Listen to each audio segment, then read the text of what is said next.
إن الحمد لله نحمده ونستعينه ونستغفره ونعوذ بالله من شرور أنفسنا ومن سيئات أعمالنا من يهده الله فلا مضل له ومن يضلل فلا هادي له وأشهد أن لا إله إلا الله وحده لا شريك له وأشهد أن محمدا عبده ورسوله يا أيها الذين آمنوا اتقوا الله حق تقاته ولا تموتن إلا وأنتم مسلمون يا أيها الناس اتقوا ربكم الذي خلقكم من نفس واحدة وخلق منها زوجها وبث منهما رجالا كثيرا ونساء واتقوا الله الذي تساءلون به والأرحام إن الله كان عليكم رقيبا يا أيها الذين آمنوا اتقوا الله وقولوا قولا سديدا يصلح لكم أعمالكم ويغفر لكم ذنوبكم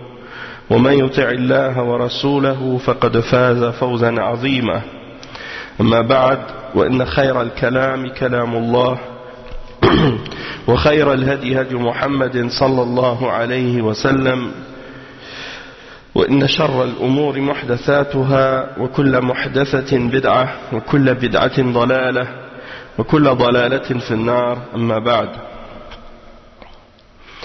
Donc on commence aujourd'hui le cours 21 dans l'explication du livre Al-Kaba'ir, Kitab Al-Kaba'ir, écrit par le Cheikh Mohammed ibn Abdul Wahhab, et c'est avec les explications de Cheikh Salih Al-Fawzan. Donc on commence, Inch'Allah. طيب. Donc on commence le cours d'aujourd'hui, comme je dis, et le cours c'est le cours 21. Le titre du chapitre c'est Babun ma ja'a fil kadhibi wal mazhi wa nahwihi. C'est-à-dire qu'est-ce qui a été mentionné dans le Coran et dans la Sunna au sujet du mensonge, des plaisanteries et des choses semblables. C'est-à-dire, le fait de faire des blagues et de rire. Il y a des hadiths qui sont mentionnés par le prophète sallallahu alayhi wa sallam à ce sujet-là. Donc on va lire ça ensemble, Inch'Allah. Le cheikh, il dit وقول الله تعالى قالوا أتتخذنا هزوا قال أعوذ بالله أن أكون من الجاهلين. عن أم كلثوم بنت عقبة رضي الله عنها مرفوعا ليس الكذاب الذي يصلح بين الناس فيقول خيرا أو ينمي خيرا أخرجاه. ولمسلم قالت ولم أسمعه يرخص في شيء مما يقول الناس إلا في ثلاث: في الحرب والإصلاح بين الناس وحديث الرجل امرأته وحديث المرأة زوجها. Donc le cheikh il commence wa alaykum assalam wa rahmatullahi wa barakatuh. Le cheikh il commence par une parole d'Allah subhanahu wa ta'ala dans le Coran, le verset 67 dans Surat Al-Baqarah, dans lequel Allah subhanahu wa ta'ala il mentionne les propos de Bani Israël lorsque Allah subhanahu wa ta'ala a ordonné à Moussa alayhi salam de dire à son peuple qu'ils doivent égorger une vache, qu'ils doivent tuer une vache. Et eux, ils ont répondu en disant: est-ce que tu te moques de nous? Comme si ils ne prennent pas les paroles du prophète au sérieux. Alors lui, qu'est-ce qu'il a répondu, Moussa alayhi salam? Allah subhanahu wa ta'ala dit: Qala a'udhu billahi an akuna min al-jahilin. C'est-à-dire, il a dit: je cherche refuge en Allah d'être parmi le nombre des ignorants, des jahilin. Ensuite, il mentionne une parole du prophète sallallahu alayhi wa sallam qui est rapportée selon Kulthum bint Uqba, que le prophète sallallahu alayhi wa sallam a dit: il n'est pas un menteur celui qui réconcilie entre les gens et qui dit du bien ou qui souhaite du bien. C'est rapporté par Al-Bukhari et Muslim. Et un autre hadith qui est rapporté par l'imam Muslim qui dit, elle a dit, et je ne l'ai jamais entendu permettre quoi que ce soit dans les paroles que les gens disent, excepté dans 3 choses. C'est-à-dire par rapport aux choses qui sont permises du mensonge, dans la guerre, dans la réconciliation entre les gens, et lorsqu'un homme parle à sa femme, ou lorsque sa femme parle à son mari. Souvent il y a la version du hadith qui dit lorsque l'homme parle à sa femme. C'est permis dans certains cas de dire des choses qui ne sont pas vraies, mais c'est vrai dans le sens contraire aussi, que la femme aussi elle a le droit de mentir à son mari dans certaines choses. Dans la guerre, la réconciliation entre les gens, quand tu veux réconcilier 2 personnes ou 2 groupes, et aussi la parole que l'homme entretient avec sa femme ou la femme avec son mari. On va expliquer ça maintenant dans les paroles de Cheikh Salih Al-Fawzan qui explique ces hadiths-là et ces paroles-là. Premièrement, à propos du verset dans Surat Al-Baqarah, à propos de Moussa, quand il a ordonné à Bani Israël de sacrifier la vache ou d'égorger la vache. Il dit من أشد أنواع الكذب الاستهزاء بالناس واحتقارهم وعدم إنزالهم منازلهم لأن الأصل في المسلم أن يكون جادا فيما يقول ولا يمزح بتسفيهه الآخرين وانتقاصهم. وفي قصة موسى عليه السلام مع بني إسرائيل في سورة البقرة مزيد بيان، وذلك أن رجلا من بني إسرائيل قتل ولم يعرف قاتله فحدث بسبب ذلك مشكلة فأهله يطالبون بدمه ولكن لا يعرفون القاتل فأمر الله موسى عليه السلام أن يكشف لهم الأمر بمعجزة. Donc le cheikh il explique que parmi les plus grandes formes de mensonge, il y a le fait de se moquer des gens et de les mépriser et de ne pas leur donner le respect qui leur revient selon leur statut ou leur position. Et à la base, le musulman, il doit être sérieux dans ce qu'il dit. Et il ne plaisante pas avec les gens pour se moquer ou diminuer les gens ou les traiter avec un manque de respect ou des choses comme ça. Et dans l'histoire de Moussa alayhi salam avec Bani Israël, dans Surat Al-Baqarah, il y a un surplus d'exemples à ce sujet-là et plus d'explications. Et il dit que c'est du fait qu'il y a un homme parmi les hommes de Bani Israël qui avait été tué et on ignorait qui était son tueur, qui l'avait tué. Alors à cause de ça, il y a eu un certain problème qui s'est produit. Et les membres de la famille de la victime demandent pour que son sang soit payé, pour qu'il y ait réparation, vengeance. Mais ils ne savent pas qui est le tueur.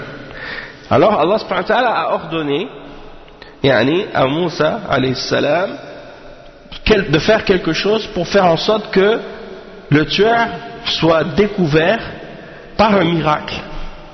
Par un miracle.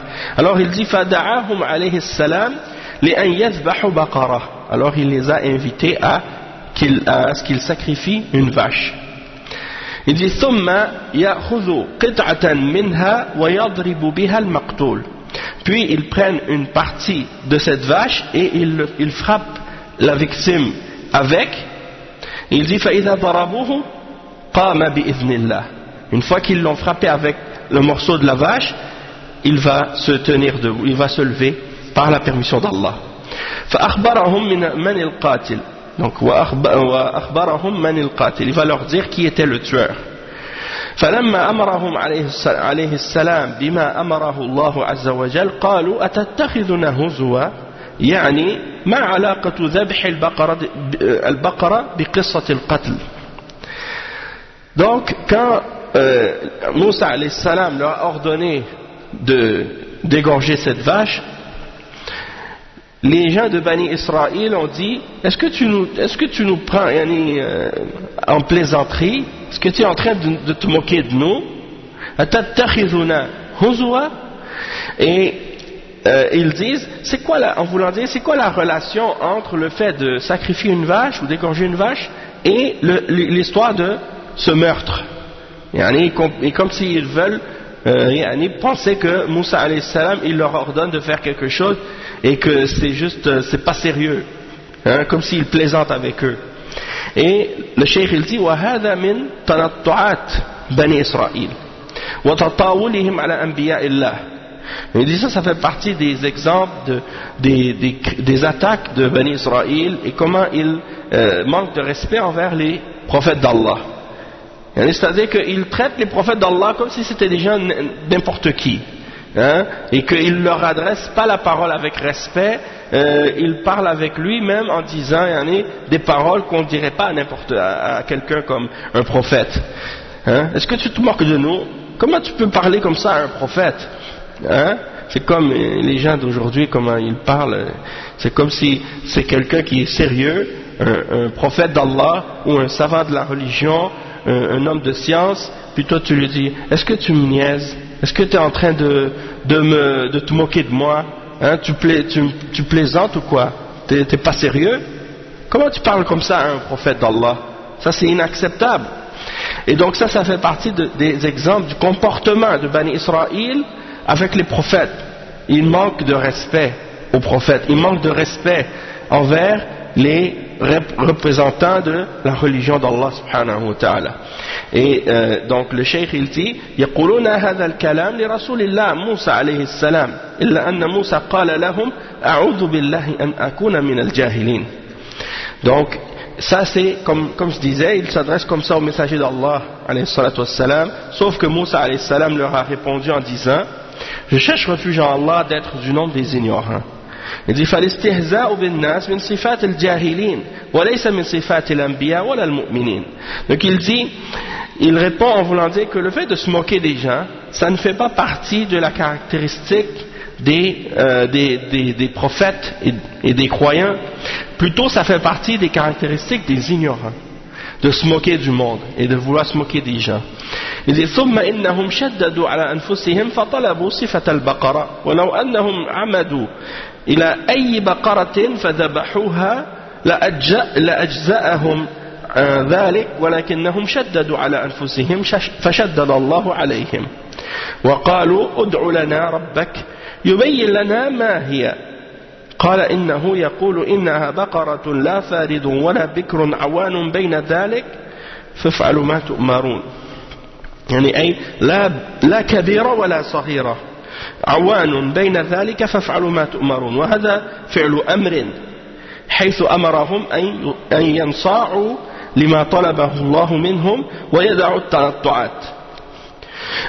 Donc le cheikh il dit, si à la base ils avaient égorgé n'importe quelle vache, ça aurait suffi et ça aurait été correct. Mais ils ont voulu être difficiles, et alors Allah subhanahu wa ta'ala a été plus dur avec eux. Donc Allah subhanahu wa ta'ala il leur a ordonné d'égorger n'importe quelle vache, et eux ils ont dit demande à ton Seigneur.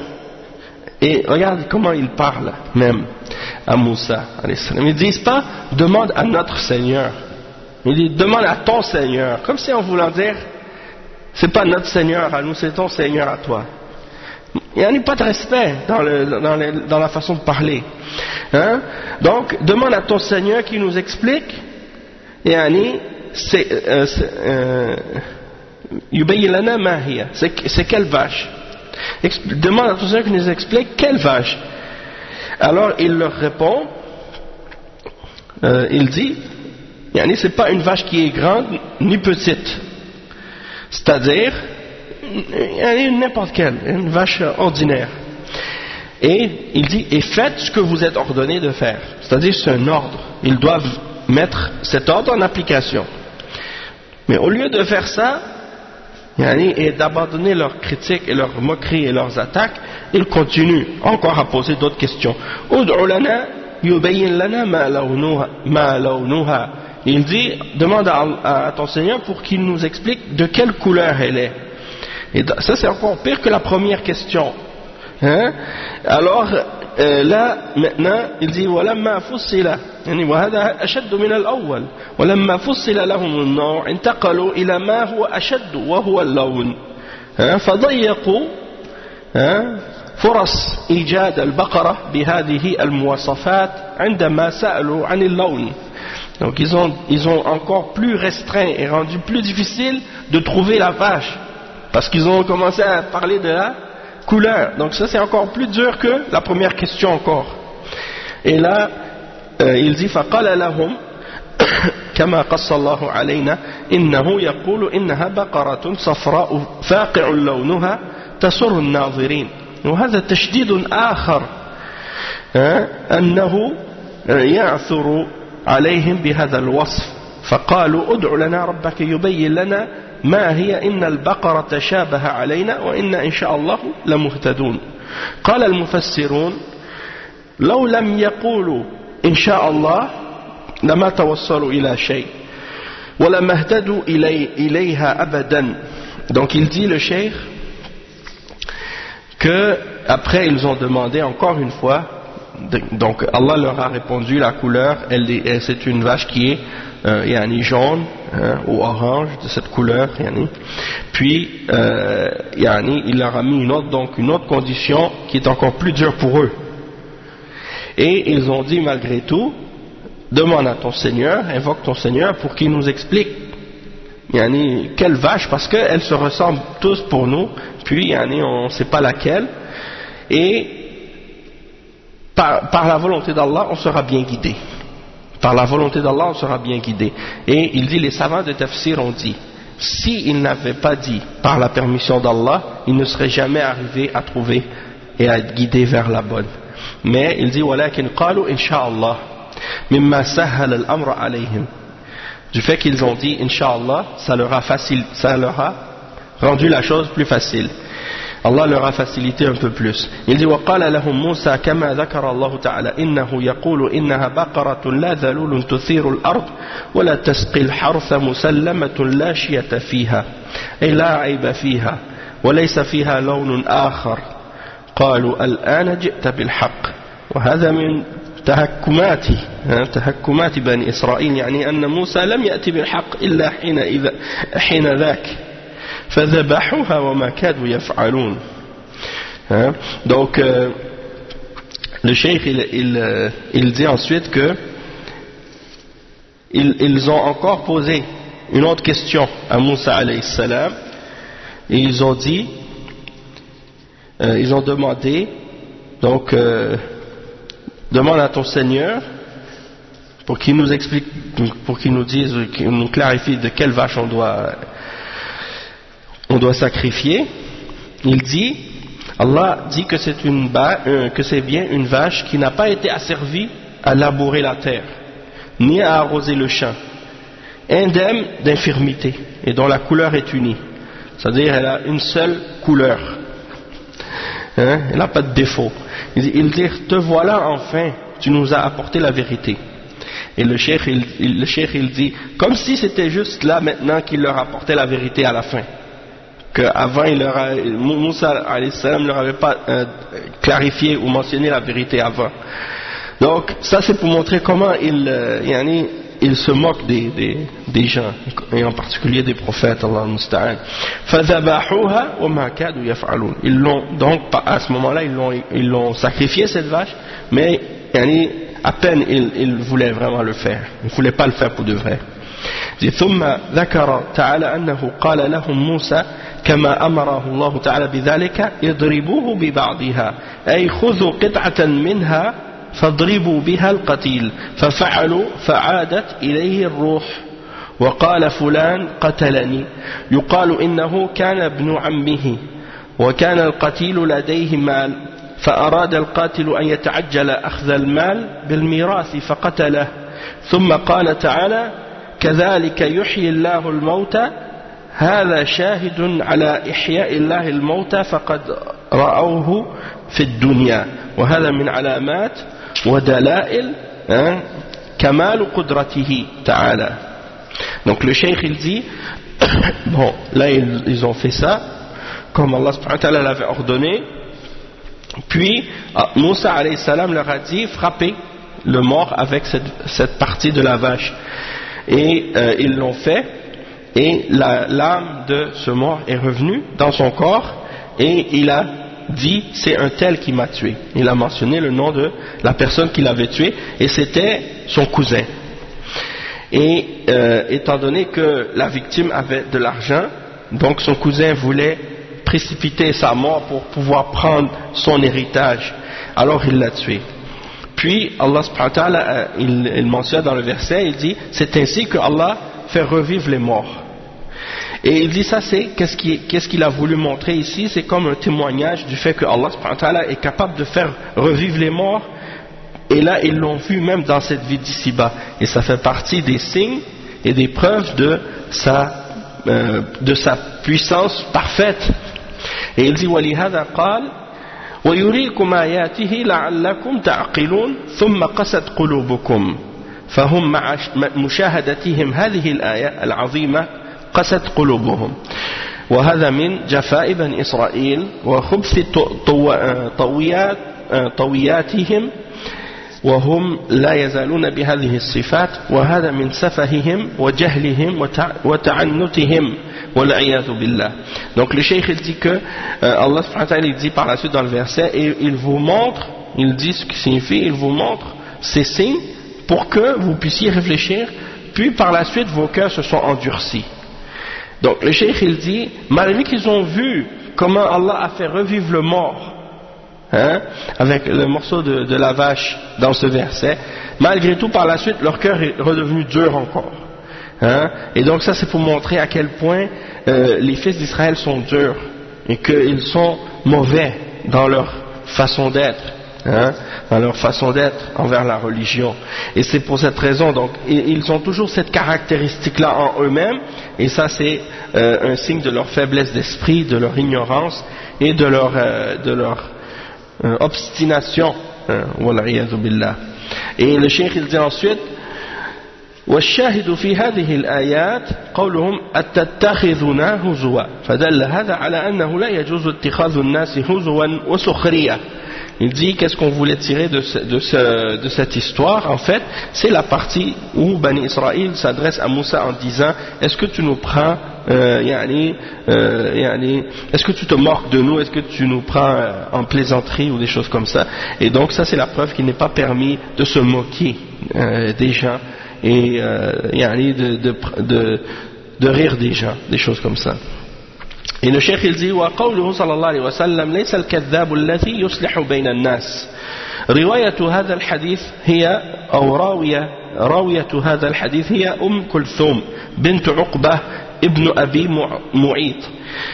كان أبوها كافرا شديد العداوة للنبي صلى الله عليه وسلم وقتل بعد وقعة بدر. وهذه البنت من الله عليها بالإسلام فأسلمت وحسن إسلامها وهاجرت وصارت صحابية جليلة تروي هذا الحديث الذي فيه أنه استثنى صلى الله عليه وسلم من الكذب ما كان فيه إصلاح بين الناس وذكرت مسائل أخرى يرخص فيها بالكذب للمصلحة. Donc le cheikh il dit que ensuite il y a un hadith du prophète sallallahu alayhi wa sallam dans lequel il dit que celui qui réconcilie entre des gens, il n'est pas un menteur. Et ça c'est une narration qui est rapportée selon Kulthum bint Uqba. Kulthum bint Uqba ibn Abi Mu'ayt. Et c'est une sahabiyya, et le cheikh il explique que son père était kafir, son père n'était pas musulman. Et il détestait le prophète sallallahu alayhi wa sallam. Il était un ennemi acharné contre le prophète sallallahu alayhi wa sallam. Il a été tué après la bataille de Badr. Il a été tué après la bataille de Badr. Et cette fille, la fille de cet homme, Allah subhanahu wa ta'ala lui a fait la faveur de la guider à l'islam. Et donc elle s'est convertie à l'islam et elle a bien pratiqué son islam et elle a fait la hijra.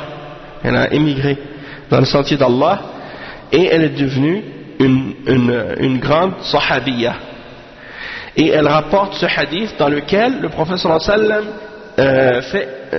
disons, il mentionne que le fait de réconcilier entre les gens, c'est quelque chose qui est une exception parmi les choses qui sont permises du mensonge. D'accord? Et il explique qu'il y a d'autres choses qu'elle mentionne aussi, parmi les choses que le prophète sallallahu alayhi wa sallam a permis du mensonge pour un intérêt ou un bienfait quelconque. Parce que dans certains exemples, comme les 3 exemples qui sont mentionnés dans ce hadith, il y a un bienfait de pouvoir mentir dans ces cas-là, c'est pour faire du bien en réalité.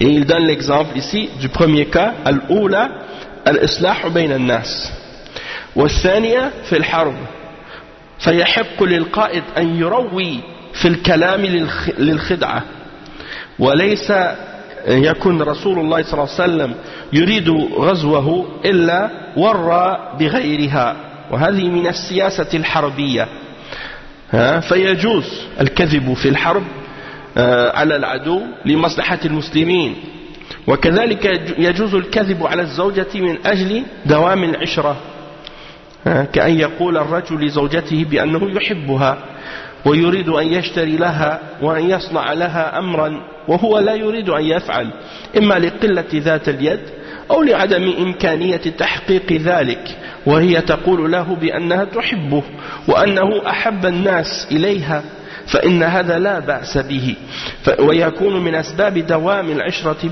وبقاء المحبة. Donc le cheikh il explique que la première chose qui est mentionnée dans le hadith, c'est le fait de réconcilier entre des personnes lorsqu'ils sont en dispute ou lorsqu'ils sont fâchés ou en colère les uns avec les autres.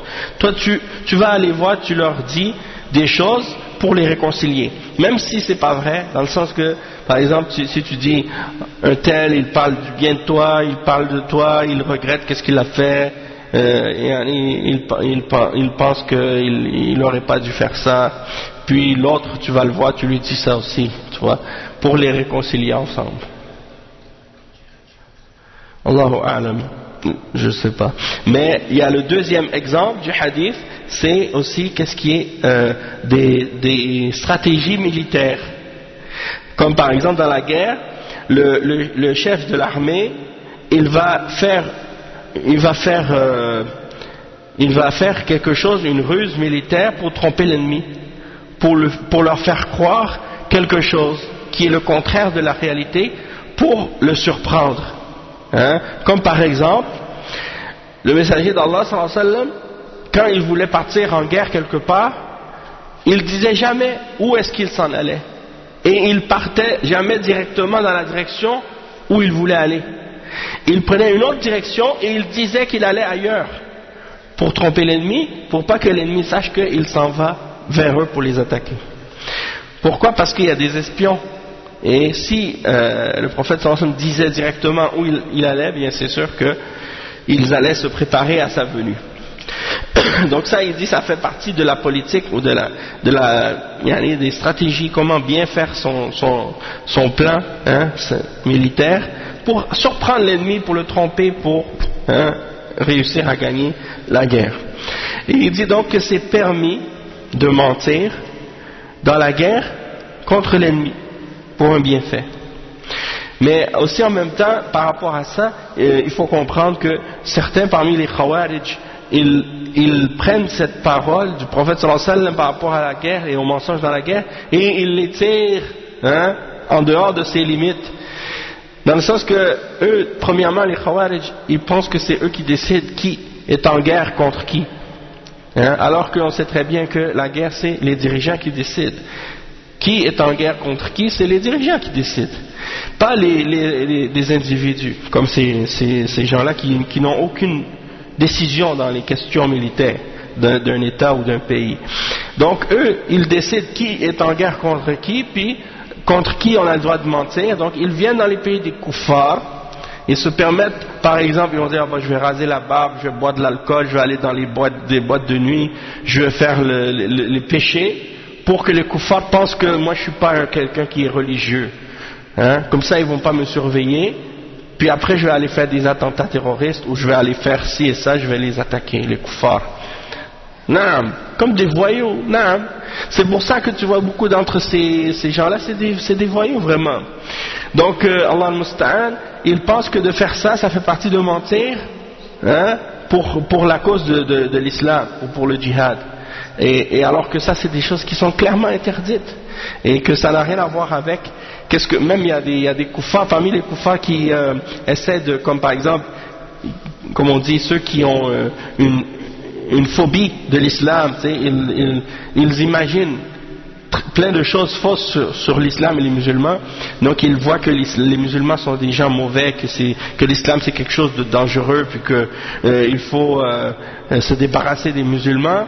Donc eux ils ont des sites internet, et dans ces sites là ils écrivent le danger des musulmans, faites attention, ils font qu'est-ce qu'ils appellent at-taqiyya, c'est-à-dire ils montrent quelque chose mais en réalité c'est pas ça, et ils utilisent les actions de ces khawarij et ces déformations des khawarij pour essayer de justifier, ou pour dire justifier leur peur de l'islam et leur crainte de l'islam. Donc ils utilisent qu'est-ce que ces gens-là font qui sont contraires à l'islam, puis ils disent regardez les musulmans comment ils sont, et c'est ça l'islam, hein? Donc il faut savoir que at-taqiyya ça n'a pas rapport avec ça, et il y a une différence entre la stratégie militaire et l'hypocrisie et le mensonge, hein? Dans l'islam, le mensonge et l'hypocrisie c'est pas permis, et tu n'as pas le droit de montrer le faux et cacher la vérité, et de mélanger le vrai et le faux, puis de dire que ça c'est parce que tu fais soi-disant une stratégie militaire. C'est deux choses différentes, puis Inch'Allah on en parlera plus en détail dans d'autres circonstances, Inch'Allah. Non, taqiyya. Taqiyya, en fait c'est que, non mais taqiyya c'est autre chose, parce que souvent qu'est-ce que les gens qui, Allah subhanahu wa ta'ala dit dans le Coran, لا يتخذ المؤمنون الكافرين أولياء من دون المؤمنين ومن يفعل ذلك فليس من الله في شيء إلا أن تتقوا منهم تقاه إلا أن تتقوا منهم تقاة. C'est-à-dire Allah subhanahu wa ta'ala dit dans le Coran, les croyants ne prennent pas les mécréants comme alliés, ou comme disons comme ils les aiment pas, hein, dans la religion et des choses comme ça, en dehors des croyants. Et ils ne vont pas les supporter contre les croyants. Et il dit, celui qui fait cela, hein, quiconque fait cela, il n'a rien à voir avec Allah. Hein, Allah se désavoue de lui, excepté si vous le faites dans le but de vous protéger ou vous préserver d'un mal quelconque. Par exemple, les ulama ont dit que ça c'est dans le cas de les cas de contrainte. Si par exemple tu es pris par les ennemis, puis ils te forcent à dire des paroles de kufr, sinon ils vont te tuer, alors toi tu dis une parole de kufr pour qu'ils te laissent partir, mais dans ton cœur tu as la foi. Ça a un rapport avec ce genre d'exemple de taqiyya, mais c'est pas permis de mentir en dehors de ce cas-là pour dire des paroles de kufr, alors que dans ton cœur dans ton cœur tu dis j'ai la foi mais je veux dire des paroles de kufr pour me permettre de faire des choses qui sont contraires à l'islam, ça c'est pas permis. Et protéger, oui c'est ça, oui, dans le but de se protéger, de se préserver. Et il y a la taqiyya chez les gens de bid'a comme les khawarij et les shi'a, rafida. Eux ils appliquent la taqiyya contre les musulmans. Ils disent aux musulmans, par exemple, quand ils veulent attirer des gens de la sunna pour que ces gens-là deviennent chiites, hein, ils vont dire par exemple aux musulmans qui sont parmi les gens de la sunna, non, il n'y a pas de différence entre vous et nous, et oui on aime les sahaba, on les insulte pas, et c'est pas vrai, on est comme vous, hein. Et ils disent même dans les hadiths qu'ils ont dans leurs livres que la taqiyya pour eux dans leur religion c'est 9/10 de la religion, tu vois. Et il dit celui qui n'a pas de taqiyya il n'a pas de religion. Pour eux donc c'est comme si c'est essentiel pour eux de mentir, hein. Et ils vont dire par exemple non, nous on n'insulte pas les sahaba, on n'est pas contre Abu Bakr et Omar, on n'insulte pas Aïcha radiallahu anha, alors que c'est faux. Hein?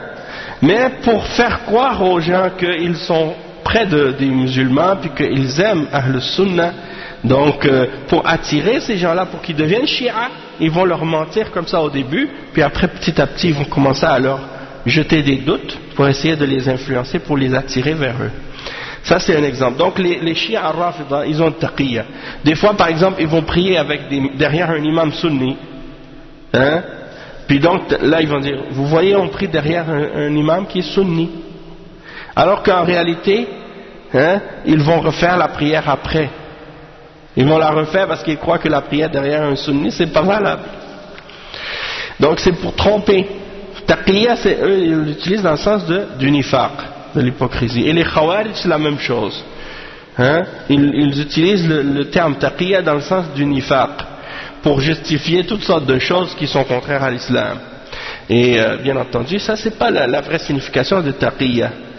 Et on a parlé de ça déjà, puis on en reparlera une autre fois, mais c'est juste pour dire ça par rapport avec les Russes de guerre. Il y en a qui se permettent, comme par exemple quand ils font la da'wa aux kuffars, et ils se permettent de dire le contraire de la vérité dans l'islam, soi-disant pour le bien de l'islam.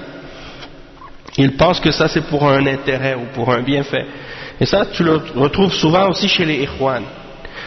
Donc par exemple, ils vont déformer la réalité de l'islam, ils vont dire aux kuffars, oui l'islam c'est la démocratie, l'islam c'est la liberté, dans l'islam l'homme et la femme sont égaux, dans l'islam tout le monde peut faire ce qu'il veut, il n'y a pas de choses, hein. Puis tout ça c'est des choses qui ne sont pas vraies. Mais ils utilisent des ruses comme ça, du talbis, pour mélanger le vrai et le faux, puis ils pensent qu'en faisant ça, ils vont attirer les non-musulmans à l'islam. Et en réalité, ils leur mentent, ils déforment la vérité. Et ça, c'est pas permis d'agir comme ça. Hein? Parce que la démocratie, c'est pas quelque chose qui est bon, c'est pas quelque chose qui vient d'Allah, c'est quelque chose qui est rempli de problèmes et de défauts, d'égarements et d'injustices. Donc si tu attribues cette injustice-là à l'islam, tu mens contre Allah. Parce que la religion d'Allah, elle est parfaite, et la démocratie, elle n'est pas parfaite. Donc tu attribues quelque chose d'imparfait à la religion d'Allah, tu risques d'égarer les hommes en faisant ça. Eux, ils pensent qu'en attribuant à l'islam, la démocratie à l'islam, ils font honneur à l'islam, alors qu'ils sont en train de salir l'islam. Parce que la démocratie ne mérite pas de faire partie de l'islam, parce qu'elle est corrompue, c'est un système pervers, il y a beaucoup de choses négatives dedans. Allah musta'an. Donc c'est pour ça, même il y a des kuffars qui l'ont reconnu eux-mêmes. Il y a des kuffars qui ont écrit des critiques de la démocratie pour montrer les défauts qu'il y a dedans. Et ça c'est juste un exemple, mais sinon nous quand on regarde selon le Coran et la Sunna, on voit clairement que c'est pas en accord avec l'islam et que c'est en contradiction même avec l'islam. Donc ça il n'y a pas de problème, mais il faut juste bien comprendre qu'on n'a pas le droit de mentir de cette façon et de dire des choses mensongères, soi-disant au nom de vouloir attirer les non-musulmans à l'islam ou de vouloir les ramener à l'islam, parce que tôt ou tard ils vont découvrir la réalité, puis ils vont dire vous m'avez menti, vous m'avez dit ça et maintenant je lis le Coran puis je vois que qu'est-ce que vous me dites c'est pas vrai, vous m'avez dit ça et je vois dans les hadiths du prophète sallallahu alayhi wa sallam que qu'est-ce que vous disiez, ça c'est pas vrai, regardez c'est marqué dans les hadiths le contraire de qu'est-ce que vous dites. Les gens sont pas bêtes à ce point. Et donc, c'est mieux de dire la vérité comme ça. Si quelqu'un accepte la vérité, il l'accepte parce qu'il l'a vraiment connue. Et s'il la rejette, il la rejette avec connaissance. Comme Allah dit dans le Coran, لِيَحْيَا مَنْ حَيَّ عَنْ بَيِّنَةٍ لِيَهْلِكَ مَنْ هَلَكَ عَنْ بَيِّنَةٍ وَيَحْيَا مَنْ حَيَّ عَنْ بَيِّنَةٍ. C'est-à-dire celui qui va périr, il va périr avec la preuve, et celui qui va être vivant, qui va être sauvé, il va être sauvé avec la preuve, pas avec les mensonges. Après, le cheikh il explique aussi qu'il est permis aussi à l'homme de mentir à sa femme ou à la femme de mentir à son mari, dans le but de faire en sorte que la bonne entente reste entre eux, puis que l'amour reste entre eux pendant qu'ils vivent ensemble. Comme par exemple l'homme qui va dire à sa femme qu'il l'aime ou qui veut lui acheter telle chose, ou qui veut faire telle chose pour elle, en réalité, il veut pas le faire, soit parce qu'il n'a pas les moyens de le faire, ou soit parce qu'il ne peut pas le réaliser à ce moment-là. Et elle va lui dire qu'elle l'aime, et que c'est la personne qu'elle aime le plus au monde, alors que c'est pas nécessairement vrai, mais elle le dit pour qu'il soit content, et il n'y a pas de problème avec ça. Et ça, c'est pour que la relation de mariage dure et que l'amour reste entre le couple. Comme l'homme il va dire, t'es la plus belle femme au monde, il n'y a pas de femme plus belle que toi, ta nourriture c'est la meilleure nourriture, j'ai jamais mangé ça, meilleur que ça, hein? Donc elle est contente en même temps. Et la même chose, la femme elle dit, ah franchement, mashallah, t'es le meilleur mari, j'ai jamais trouvé, j'imagine pas qu'il y a sur la terre un homme meilleur que toi, et je suis heureux d'être je suis heureux d'être ta femme, et ainsi de suite. Donc, pour faire en sorte qu'il y ait cette bonne relation-là entre l'homme et sa femme. Et il dit ensuite, فدل الحديث على أن الكذب محرم إلا في هذه الخصال الثلاث. Donc ça c'est la preuve que ce hadith-là il prouve que le mensonge il est haram, excepté dans ces trois sujets-là. لرجحان المصلحة وقد مضى ذكر اثنتين والثالثة أن تصلح بين اثنتين المتخاصمين أو جماعة فتسعى بينهم بالإصلاح وتستعمل الكذب للتقريب بينهما حتى يحصل الصلح وهذا من الكذب المباح. Donc il dit que ça c'est des choses qui sont permises parce que le bienfait de ça est plus grand que le mal. Et il dit c'est seulement dans ces trois cas-là que c'est permis. Et on a mentionné deux exemples. Le troisième, c'est de faire la réconciliation entre deux personnes qui se disputent ou deux groupes qui se disputent. Et tu fais des efforts pour les réconcilier et tu utilises le mensonge pour les rapprocher pour qu'il y ait une réconciliation. Et ça fait partie de ce qui est permis dans le mensonge. Il dit وهذا الأصل في المسلم أن يسعى لإطفاء نار العداوة بين إخوانه فإن فساد ذات البين هو الحالقة كما ورد في الحديث.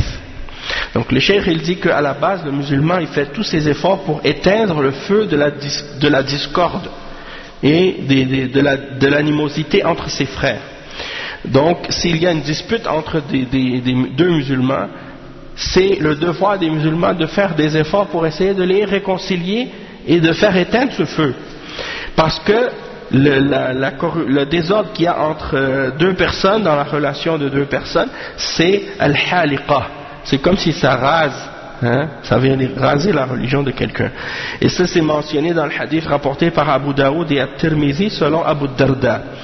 Il dit وللأسف تجد بعض الناس بدل أن يصلحوا بين المتصارعين ويكونون عونا للشيطان يعني على أخيهم لأن الشيطان هذا دأبه بدل أن يصلحوا بين المتصارعين.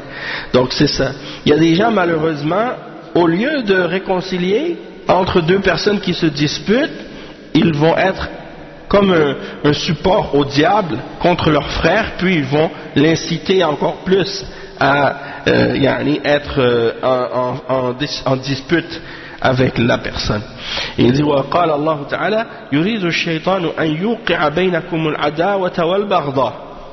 C'est-à-dire que Allah subhanahu wa ta'ala dit dans Surat Al-Ma'ida, le verset 91, que le shaitan il veut créer de la dispute et de l'animosité, de la haine et de l'animosité entre vous. Ça c'est un de ses objectifs du diable, c'est ça, de créer entre vous de la haine et de l'animosité. Il dit وهذا يقع كثيرا ولا سيما بين طلبة العلم والعلماء فينتج عن ذلك إشعال نار الفتنة وتقسيم الناس إلى أحزاب كل حزب يسب الآخر وبالتالي تحصل الفرقة بين المسلمين وتشتعل العداوة بينهم والفرقة مرتع مرتع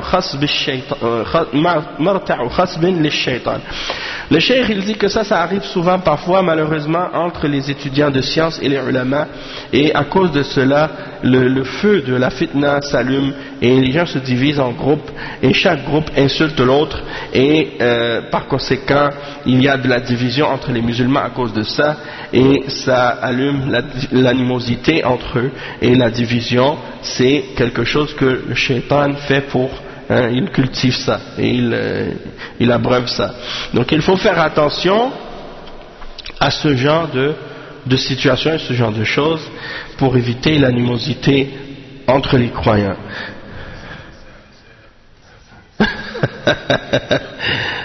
Naam. Il y a des gens parfois, comme tu dis, barakallahu fik, ils mélangent les questions de disputes pour des raisons religieuses et les disputes pour des raisons de la dunya. Et ça c'est deux choses différentes. Si quelqu'un il a une animosité, une dispute avec un musulman pour des raisons religieuses valables, dans le sens que un de tes frères, ou disons un des musulmans que tu connais, avec qui tu étais par exemple en bonne relation, eh bien cette personne est tombée dans une innovation, est tombée dans une bid'ah, où il est rentré dans un groupe de hizbiyya, puis il est devenu fanatique, acharné à cette bid'ah, et à cause de ça il te prend en animosité. Toi, tu lui rappelles, tu lui expliques, tu lui donnes des preuves, tu lui donnes les explications, il refuse de revenir à la sunna.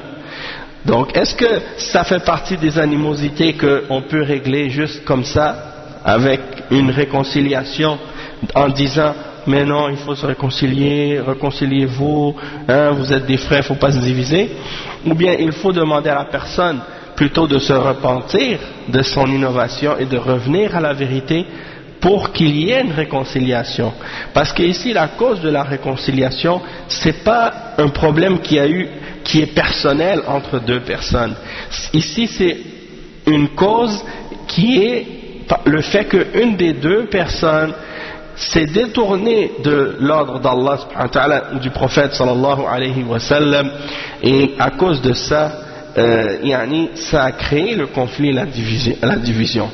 Et quand il y a une bid'a, c'est pas la même chose que lorsqu'il y a des conflits personnels entre deux personnes. Et à cause de ça, tu vois qu'il y a des gens qui comprennent pas la question. Par exemple, l'exemple le prophète sallallahu alayhi wa sallam a dit qu'il n'est pas permis à deux musulmans de rester éloignés l'un de l'autre plus que 3 jours. Si par exemple tu as un conflit avec un frère pour quelque chose de la dunya, tu dis lui je lui parle plus, là je suis fâché contre lui, tu n'as pas le droit de rester plus que 3 jours fâché contre lui. Quand tu le vois tu lui dis pas le salam, ça c'est pas correct. Mais ça c'est pour des choses, des conflits qui sont reliés à des intérêts de la dunya ou des choses de la dunya. Il t'a fait une injustice, il t'a fait quelque chose que tu n'as pas aimé. Ça oui, dans la dunya, tu ne peux pas rester plus que 3 jours. Mais si c'est des questions qui sont reliées à quelque chose de religieux, et quelque chose qui est relié à la aqida ou le manhaj ou des choses comme ça, là il n'y a pas de limite de temps pour revenir. Il n'y a pas de limite de temps, parce que tant que la personne n'est pas revenue et ne s'est pas repentie, eh bien ça continue, tu vois. Et l'exemple des 3 qui étaient restés derrière, qui n'étaient pas partis à Tabouk, c'est pendant combien de jours? 50 jours avant que la repentance soit venue, pour que par la suite ils soient excusés. C'est la preuve que ça peut durer plus que 3 jours. Afwan? La question de maslaha par rapport à al-hajr, il faut comprendre qu'il y a une maslaha, comme par exemple non mais c'est comme je vais t'expliquer, les gens ils mélangent la question de maslaha par rapport à ça. Il y a des gens qui disent par exemple, si on va dire quelqu'un il fait un péché ou il fait une bid'a, ok, puis tu lui fais le hajr, c'est-à-dire tu vas le boycotter cette personne. C'est quoi la maslaha de le boycotter si le fait de le boycotter ça va l'éloigner plus des musulmans ou des frères donc à cause de ça il risque de s'égarer encore plus. Donc il y en a qui disent dans ce cas-là il n'y a pas de maslaha, donc il ne faut pas le boycotter. Mais il faut comprendre que la maslaha c'est pas juste dans ce sens-là. C'est pas, il y a la maslaha de la personne qui a fait l'erreur ou qui a le problème, et il y a aussi la maslaha de la personne qui le boycotte. Elle aussi elle a sa maslaha, et sa maslaha c'est de se préserver et de préserver sa aqida et son manhaj. Peut-être que la personne, le fait que tu le boycottes, elle va peut-être s'éloigner, mais en même temps toi tu regardes ta maslaha à toi aussi, du fait que si tu continues à te tenir avec elle, elle va t'influencer dans le mal, elle risque de te jeter des shubuhat, et elle risque de te mettre des doutes dans tes principes, dans ton manhaj, dans ta aqida, qui fait que par la suite tu vas t'égarer toi aussi. Donc pour te préserver et te protéger de ça, donc tu regardes pas juste la maslaha de la personne, mais la maslaha aussi qui est à toi. Et ça c'est pour ça que les ulama ils ont dit qu'il y a deux catégories de hajr. Le hajr que tu vas faire pour punir la personne, pour le faire revenir, parce que quand il va voir que tu le boycottes, il va se sentir mal, il va dire ah il me boycotte, j'ai fait une erreur, je vais me repentir, je vais revenir à la vérité, puis on va se réconcilier. Des fois ça fonctionne, mais il y a aussi al-hajr al-waqa'i, c'est-à-dire le hajr que tu fais dans le but de te protéger toi-même et de te préserver d'un danger ou d'un égarement. Et ça aussi c'est très important, surtout par rapport à quelqu'un qui serait en train de propager des shubuhat ou des choses de ce genre. Hajr, c'est la même racine que hijra, hein? C'est la même racine que le mot hijra. Ça veut dire se séparer, se couper, s'éloigner et ainsi de suite. Naam. Donc on va s'arrêter avec ça pour aujourd'hui, Inch'Allah. Puis on continuera la suite du chapitre en question le prochain cours, Inch'Allah. Et le prochain cours, comme vous savez, pendant les 2 semaines suivantes, il n'y aura pas de cours. On va reprendre les cours la semaine d'après. On avait expliqué les dates, mais bon, où est-ce qu'il est le truc? Ouais, peut-être, c'est vrai, peut-être. Si c'est possible, Inch'Allah, on va le faire. Maslaha, ça veut dire le bienfait. Bon, on a des problèmes avec l'internet. Je ne sais pas si on était connecté ou non. Non, hein? En tout cas. Parce que je l'avais parti avec mon téléphone, le Mixlr, mais ça a l'air que ça s'est désactivé pendant le cours. Peut-être à cause du adhan. Ok, bon, khair, Inch'Allah. On s'arrête ici. Subhanakallahu wa bihamdika ashhadu an la ilaha illa ant astaghfiruka wa atubu ilayk. Wa sallallahu wa sallam ala nabiyyina Muhammad wa ala alihi wa sahbihi ajma'in. Assalamu alaikum wa rahmatullahi wa barakatuh. Ah oui, c'est court. C'est moins qu'1 heure.